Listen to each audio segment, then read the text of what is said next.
My fiancé's wealthy family insulted me at dinner and accused me of using him, and he stayed silent, so I left and ended the engagement. Later, he tried to fix things, but I chose my own life instead. I'm a public school teacher, and I've always been proud of that. Not because the pay is great, it isn't, but because I genuinely believe in what I do. When I met him at a coffee shop near the university 2 years ago, he seemed to admire that about me. He was finishing his MBA talking about wanting to make a difference in the world, and I thought we shared the same values.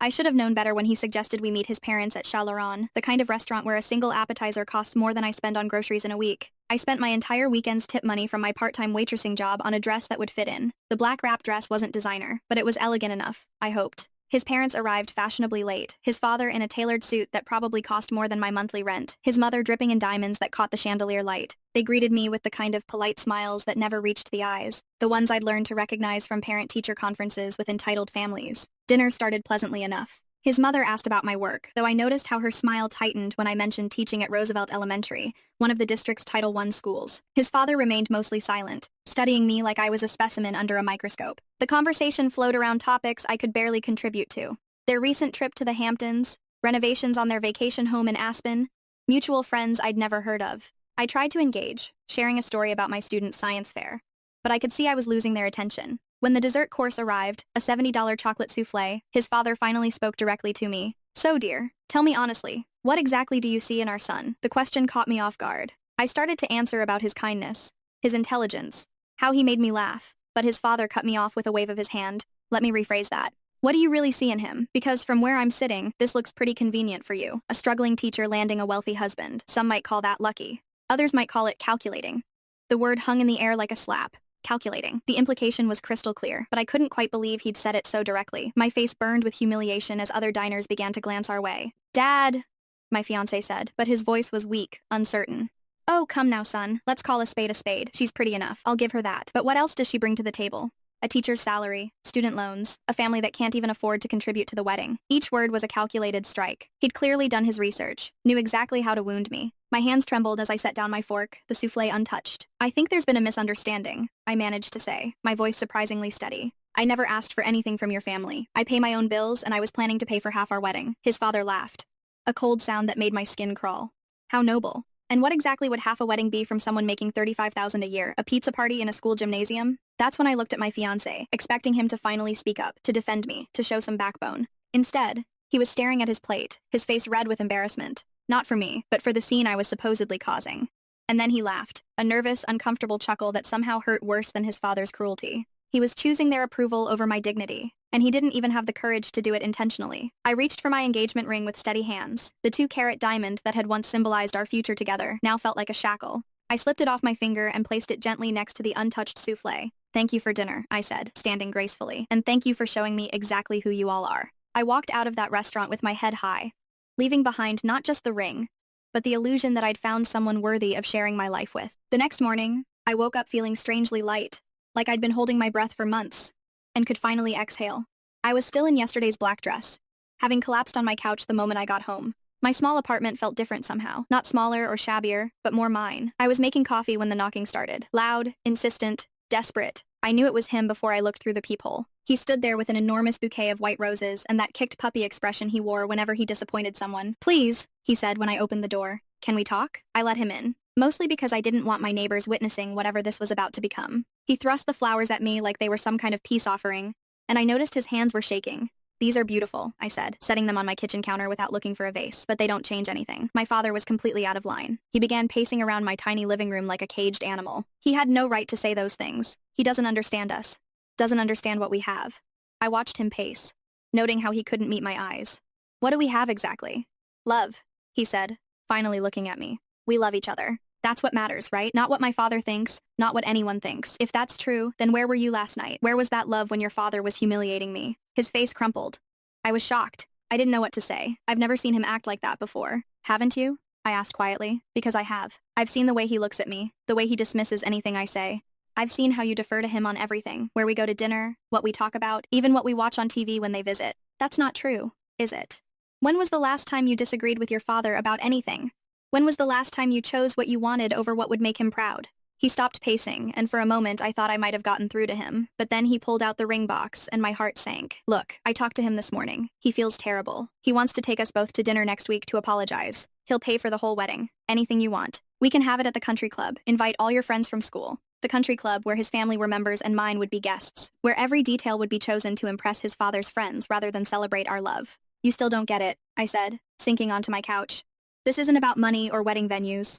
It's about respect. It's about you standing up for the person you supposedly want to spend your life with. I do want that, he said, sitting beside me and trying to take my hand. You're the best thing that's ever happened to me. Please just put the ring back on. We'll figure this out.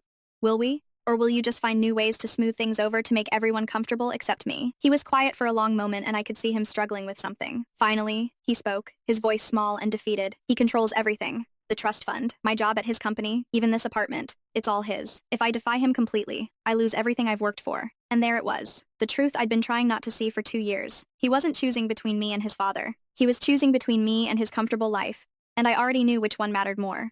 I understand, I said softly. I do, but I can't marry someone who sees our relationship as something to be managed rather than defended. He tried to argue, tried to explain, tried to make me understand the pressure he was under, but I'd heard enough. When he finally left, he took the ring with him, and I felt that strange lightness again. The call started 3 days later.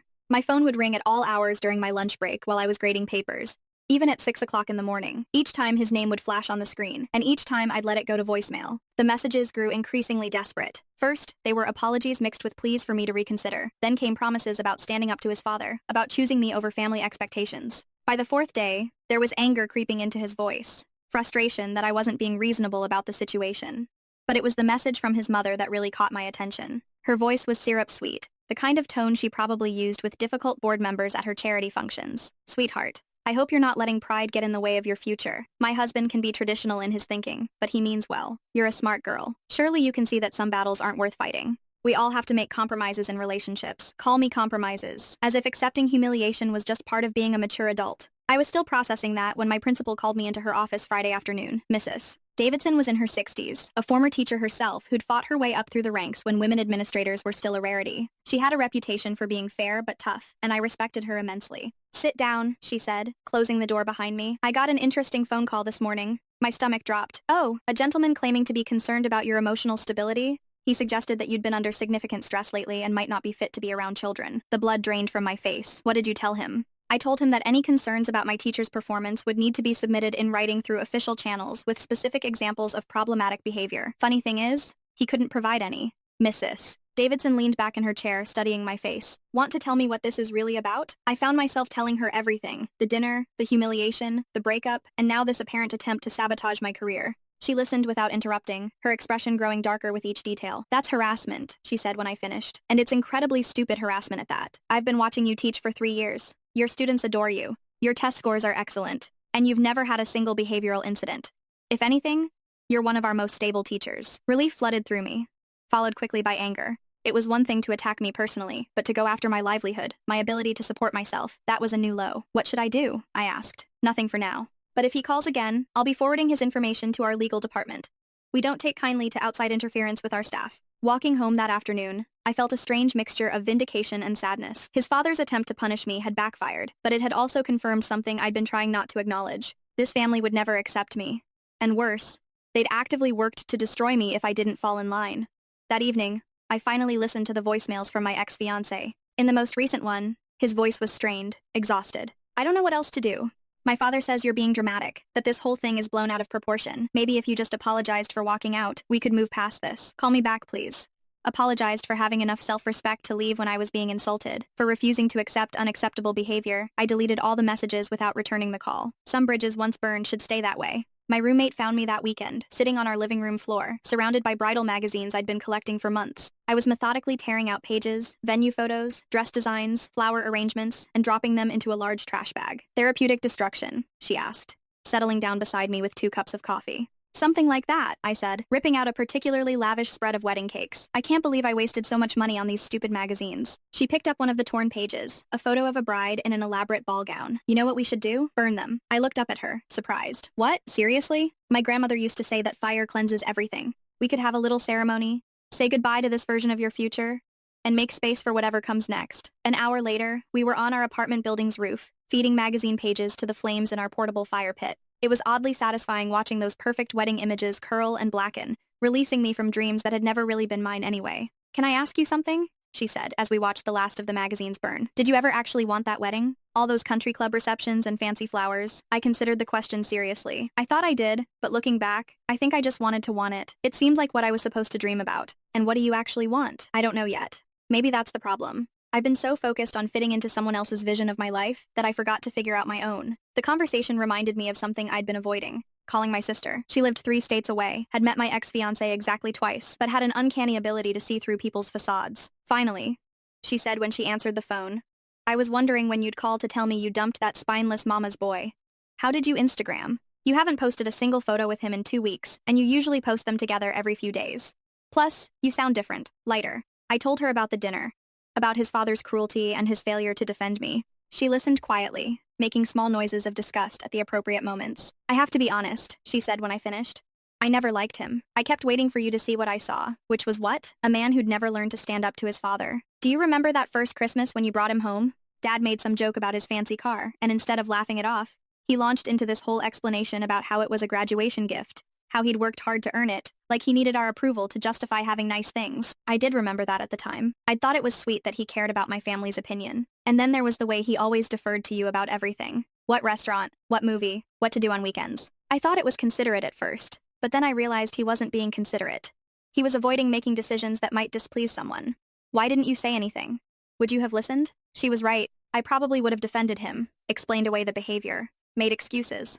The thing is, my sister continued, you don't need someone who agrees with everything you say. You need someone who has your back when it matters, who will stand with you even when it's uncomfortable.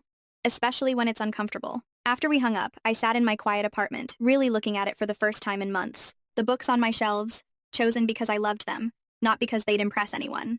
The photos on my walls, memories of trips I'd taken, and friends I'd made. The little succulent garden on my windowsill that I'd started because I enjoyed taking care of something green and growing. This was my life. Small, maybe by some people's standards, but entirely mine. And for the first time in 2 years, that felt like enough. 2 weeks of blissful silence ended when I opened my laptop after school and saw his name in my inbox. The subject line read, "We need to discuss this rationally." I should have deleted it without reading it. Instead, I clicked it open and immediately wished I hadn't.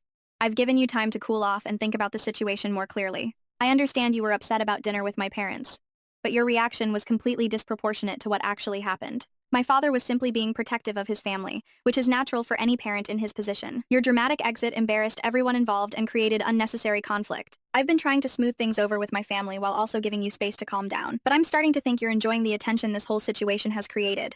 I've spoken with several people about this, and they all agree that you're being unreasonable. Relationships require compromise, and sometimes that means accepting that not everyone will express themselves the way you'd prefer. My father comes from a different generation with different communication styles. I think we should take a break until you're ready to be more mature about this situation. I'm willing to work through this, but only if you can approach it like an adult, instead of throwing tantrums when things don't go exactly your way. My parents have offered to pay for couples counseling if you think that would help you process your feelings more constructively. They genuinely want to move forward and build a relationship with you, but that requires effort from both sides. Let me know when you're ready to have a rational conversation about our future. I read it 3 times, my disbelief growing with each pass. He'd managed to rewrite history completely, casting himself as the patient, reasonable partner, dealing with my emotional instability. His father's deliberate cruelty had become a different communication style. My self-respect had become a tantrum. But it was the phrase, "I've spoken with several people about this," that really got to me. He'd been discussing our private situation with others, probably seeking validation for his version of events. I wondered if he'd mentioned his father's attempt to sabotage my career,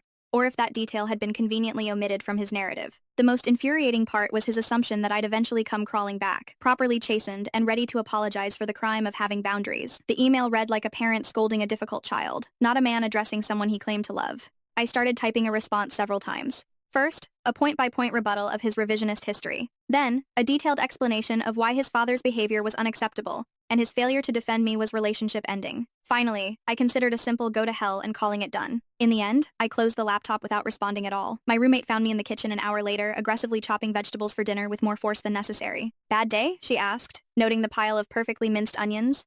Email from he who shall not be named. Apparently, I'm dramatic and immature, and I should be grateful his father was just being protective. "Oh, honey," she said, taking the knife away from me before I injured myself. "Please tell me you're not actually considering responding to that garbage." I'm not, but I want to. I want to explain exactly why he's wrong. Why his father's behavior was unacceptable. Why his entire family operates like some kind of toxic monarchy where everyone has to bow down to the patriarch. But you won't because you're smarter than that. She was right. Engaging with his email would only give him what he wanted: my attention, my emotional energy, and evidence that I was still invested enough in his opinion to argue with him. Besides, she continued, pulling out ingredients for pasta, people like that don't argue in good faith. You could write the most eloquent, rational response in the world, and he'd just find new ways to dismiss it. The only way to win that game is not to play. That night, I deleted the email without saving it. If he was waiting for a response, he'd be waiting indefinitely. Some conversations aren't worth having, especially with people who've already decided you're wrong before you've even spoken. I almost didn't recognize her voice when she called. His mother had never contacted me directly before. All previous interactions had been filtered through her son, carefully orchestrated family gatherings where conversation stayed safely in shallow waters. I was wondering if you might have time for coffee, she said,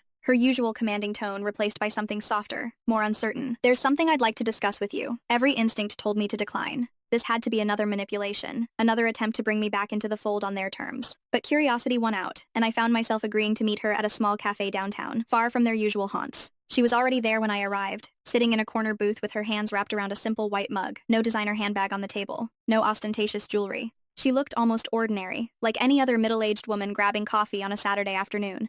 "Thank you for coming," she said as I slid into the seat across from her. "I wasn't sure you would." "Neither was I admitted, ordering a latte from the waitress. "What did you want to discuss?" She was quiet for a long moment, staring into her coffee as if it held answers to questions she hadn't learned how to ask yet. "I owe you an apology," she said finally. "For that dinner, for my husband's behavior, and for my own silence while it happened.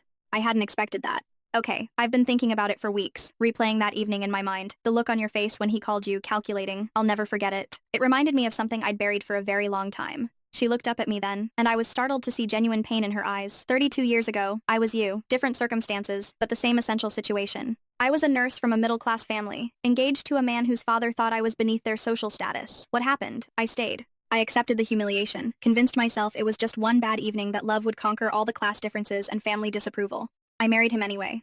She paused, taking a shaky sip of her coffee. My father-in-law made my life hell for the first 5 years of my marriage. Nothing I did was good enough.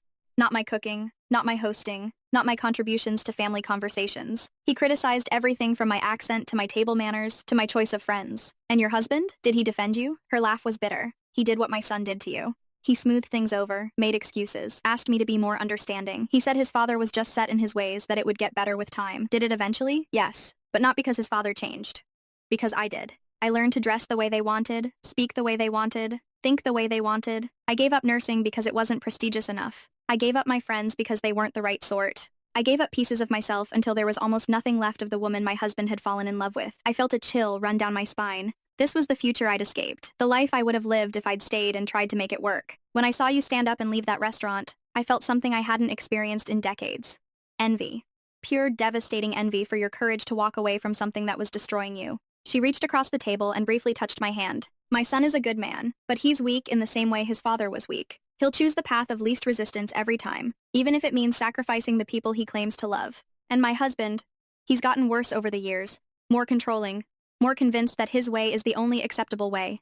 Why are you telling me this? Because I want you to know that leaving was the right choice. And because I hope that seeing you do it might give me the courage to remember who I used to be before I let them reshape me into their idea of the perfect wife." We sat in comfortable silence for a while. Two women from different generations who'd faced the same impossible choice. She'd chosen security and acceptance, and I'd chosen dignity and uncertainty. "I hope you find your way back to yourself," I said as we prepared to leave. "I hope you never lose yourself in the first place," she replied. "You're stronger than I ever was." Walking home, I felt an unexpected sadness for the woman she'd been and the woman she might have remained if she'd made different choices. But I also felt a deep gratitude for her honesty, for showing me exactly what my future would have looked like if I'd stayed and tried to fit into their world. A month later, I was knee-deep in packing boxes when I heard the familiar knock on my door. I'd found a small house with a garden across town. Nothing fancy, but it was mine, and it felt like a fresh start. I wasn't expecting anyone, especially not him. He looked different when I opened the door. Thinner, with dark circles under his eyes and a nervous energy I hadn't seen before. In his hand was a crumpled piece of paper that he clutched like a lifeline. "Can I come in, please? I have something to show you." Against my better judgment, I let him inside. He looked around at the half-packed boxes, the apartment that was slowly being stripped of my presence. "You're really leaving?" he said, and there was genuine surprise in his voice, as if he'd expected me to stay frozen in place until he decided to come back. "I found a house," I said simply. "Small, but it has a garden. I've always wanted to grow my own tomatoes." He smiled at that, a genuine smile I remembered from our early days together. "You mentioned that on our third date. You said you wanted to can your own pasta sauce someday." The fact that he remembered surprised me. What did you want to show me? He handed me the crumpled paper with shaking hands. It was a letter written in his father's distinctive handwriting, though the tone was unlike anything I'd ever seen from him. You ungrateful little. After everything I've done for you, this is how you repay me? Walking away from the family business to chase some foolish notion of independence. And for what? For that gold-digging teacher who couldn't even pretend to be grateful for our generosity? I've spent 30 years building this company, building our reputation, and you're willing to throw it all away for someone who will never be good enough for our family. If you think I'll welcome you back when this juvenile rebellion runs its course, you're mistaken. I looked up at him shocked. He wrote this 2 days ago when I told him I'd accepted a position with Morrison Tech downtown. It's a startup. Nothing glamorous, but it's mine. My decisions, my work, my successes and failures. You left the family business. He nodded, running his hands through his hair. It took me weeks to work up the courage. I kept thinking about what you said about never choosing what I wanted over what would make him proud. You were right. I've spent my whole life seeking his approval. And it was killing me. It was killing us. I felt something shift inside me.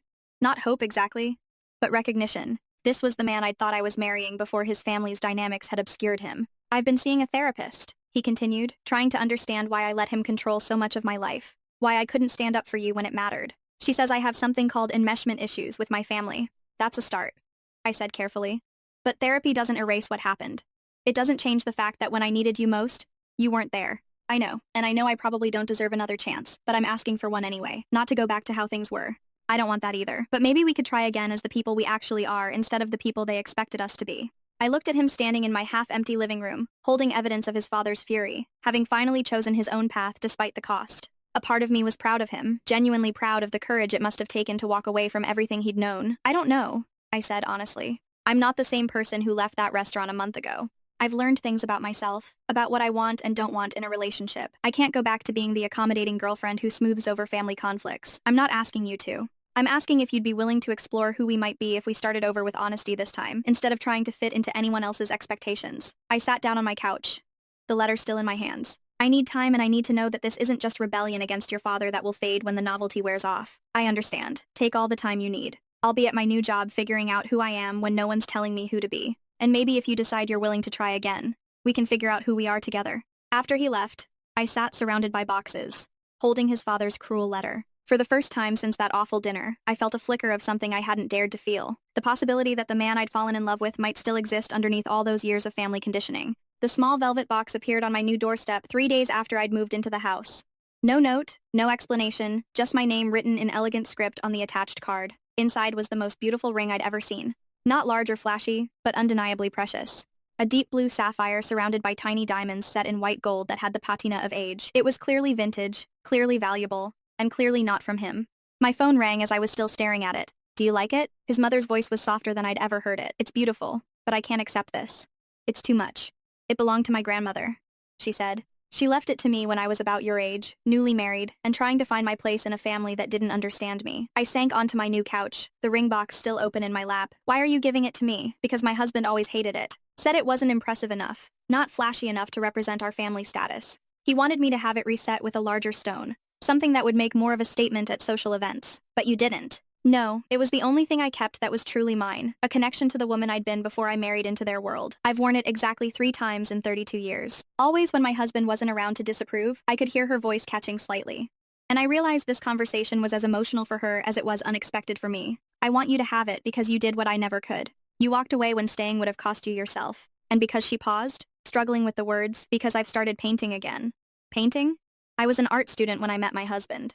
I gave it up after we married. He said it was a hobby, not serious enough for someone in our position. But watching you choose yourself over security made me remember who I used to be. I slipped the ring onto my right hand. It fit perfectly, as if it had been waiting for me. I've enrolled in classes at the community college, she continued. Nothing dramatic, just watercolors twice a week, but it feels like coming back to life. What does your husband think? He doesn't know yet. I'm not ready for that battle, but having something that's entirely mine again, it's terrifying and wonderful. After we hung up, I sat in my new living room, surrounded by unpacked boxes and holding my hand up to catch the light through the sapphire. It wasn't an engagement ring or a promise of forever.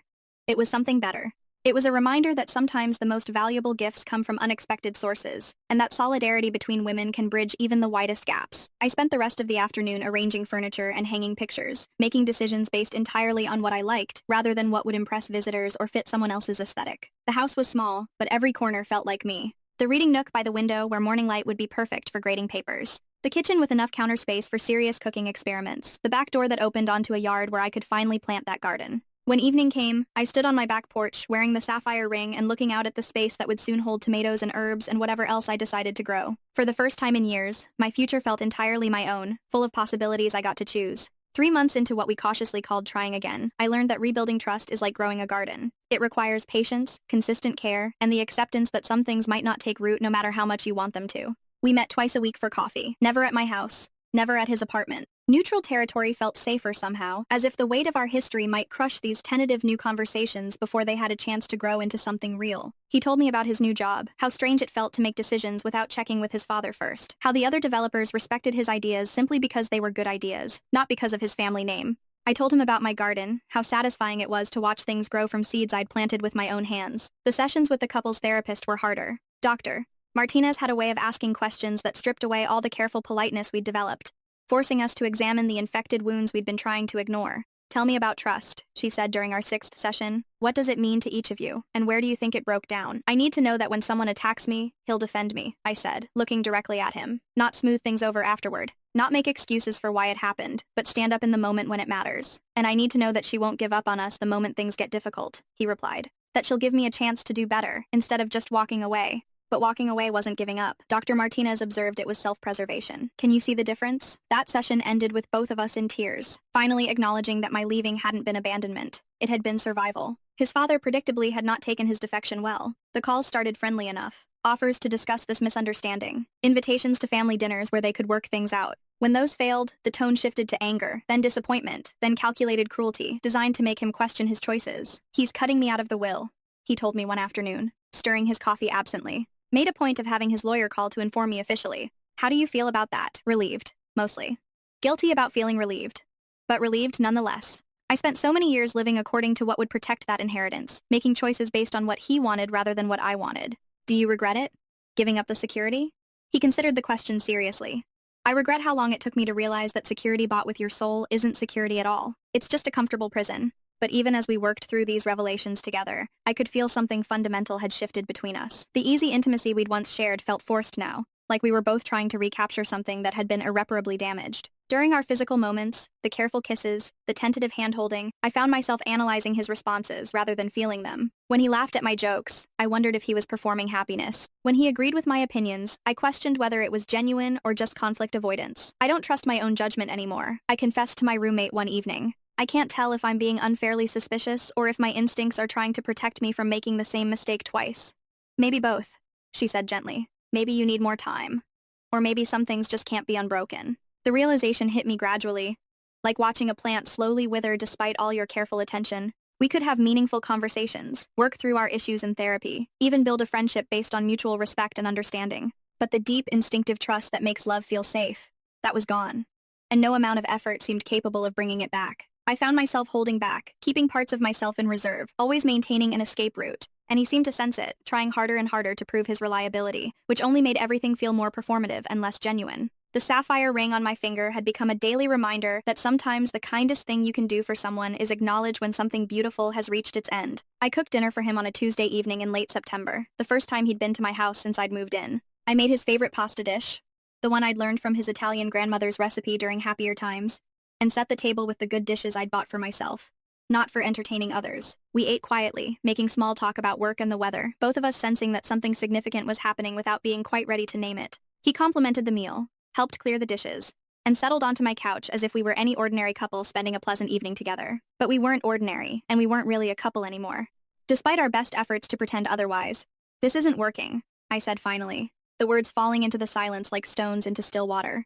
He didn't ask what I meant. He didn't try to argue or convince me I was wrong. He just nodded slowly, his shoulders sagging with what looked like relief mixed with sadness. "I know," he said quietly. "I've known for weeks, but I didn't want to admit it. We're trying so hard to rebuild something that we're both exhausted and what we're building. It doesn't feel like us anymore. It feels like a performance of what we think a healthy relationship should look like." He leaned forward, elbows on his knees, staring at his hands. "I love you. I need you to know that what I felt for you was real. What I still feel is real. I know, I love you too. But love isn't always enough, is it? Sometimes love means recognizing when you've broken something beyond repair." We sat in silence for a long time, both of us crying quietly for the future we'd planned and the people we'd been when we'd believed in it. There was no anger now, no blame or recrimination, just the deep sadness of two people acknowledging a painful truth. "I think I needed to lose you to learn how to stand up for myself," he said eventually.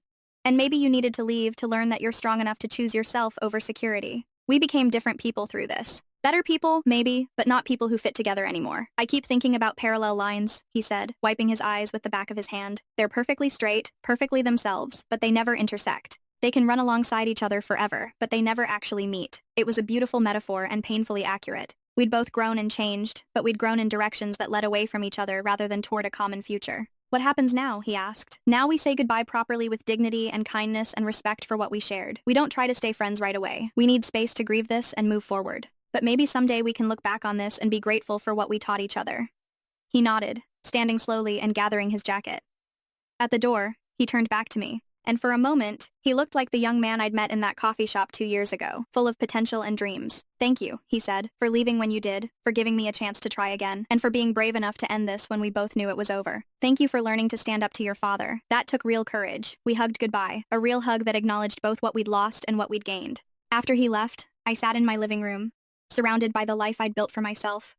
The books, the plants, the furniture I'd chosen because I loved it, not because it impressed anyone. The sadness was real and deep, but underneath it was something else. Peace.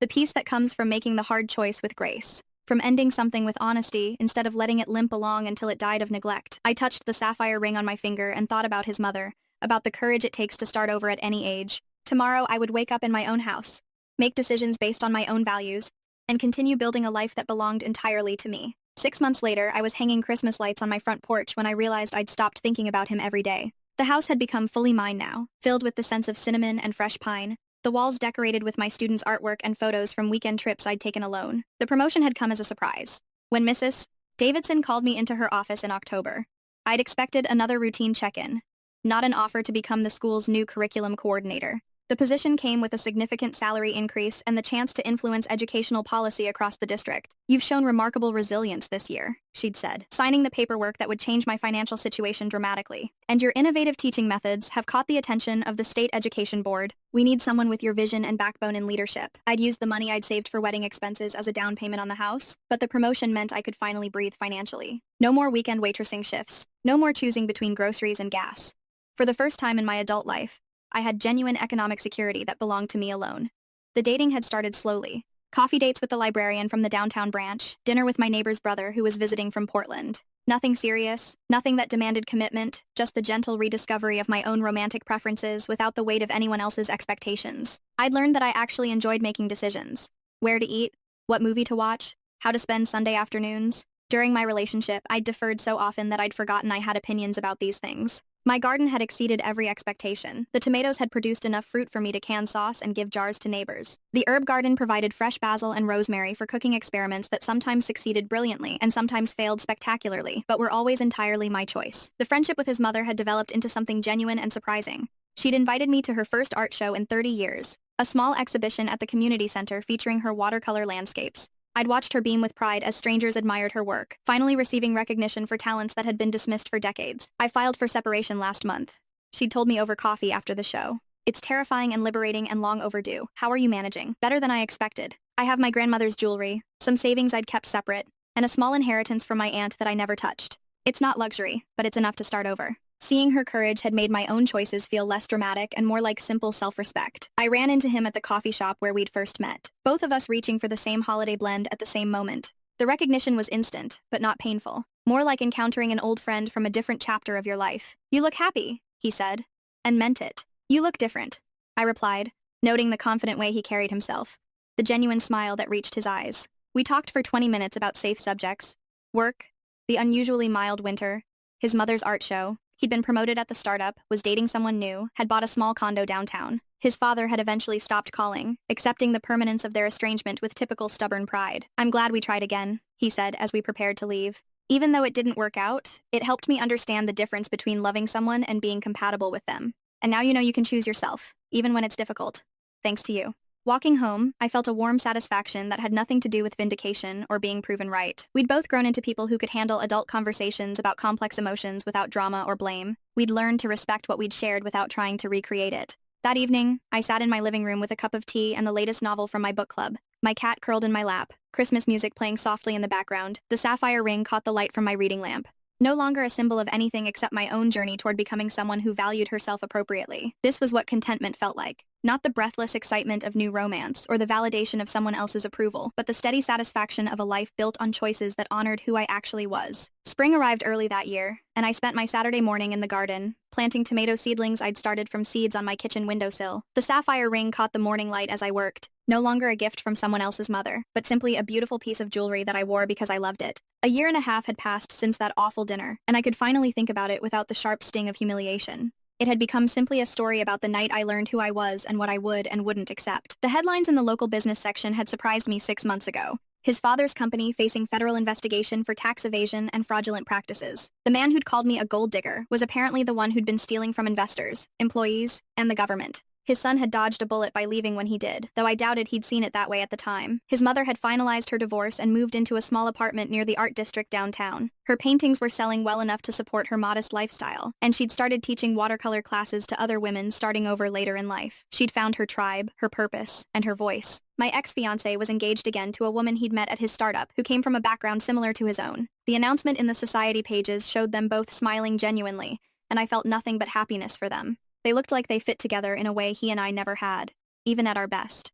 I was dating someone new myself, a fellow teacher who coached soccer and made me laugh until my sides hurt. He'd never met his father's approval because his father had died when he was 12, and he'd learned early that the only person's opinion that mattered in his life choices was his own. We were taking things slowly, building friendship first, but there was an ease between us that felt healthy and sustainable. Sitting back on my heels, surrounded by the neat rows of vegetables I'd planted, I thought about fairy tales and happy endings. As a child, I'd believed that finding the right prince was the only path to happiness, that love conquered all obstacles if you just tried hard enough. But real life had taught me something more valuable. Sometimes the most loving thing you can do is walk away. Sometimes the happy ending is learning to rescue yourself. Sometimes the greatest romance is the one you build with your own life, creating something beautiful and meaningful that belongs entirely to you. The house around me hummed with the sounds of a life fully lived. The dishwasher running, my cat purring on the windowsill, music drifting from the radio in the kitchen. This was my castle, built not on someone else's foundation, but on the solid ground of my own choices and values. I no longer kept the sapphire ring as a reminder of strength I needed to find. I wore it because I'd become that strength. The shy teacher who'd been intimidated by wealthy in-laws had evolved into a woman who knew her worth and refused to settle for less than she deserved.